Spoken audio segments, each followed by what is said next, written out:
Hola, mi nombre es César Chavapuro Sabugra, soy indígena del Chocó y soy amigo de la floresta.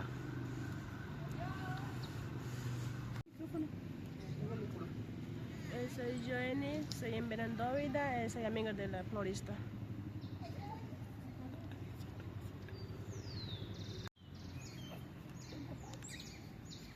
Soy amigo de la floresta, defensor de la naturaleza.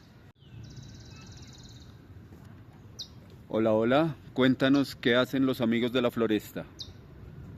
Pues bien, Amigos de la Floresta busca articular a lo que anteriormente llamábamos la UPZ de la Floresta, entendiendo pues que somos parte de esa suboriental que colindamos con Barrios Unidos y Engativá.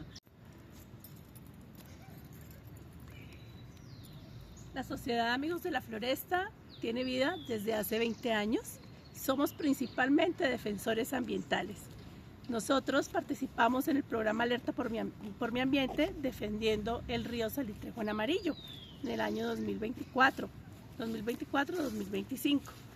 Este es parte de nuestro equipo y queremos participar en el programa de la localidad de Suba de fortalecimiento institucional de este año.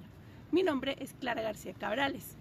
Seré la coordinadora del proyecto y mi rol es la formulación de proyectos.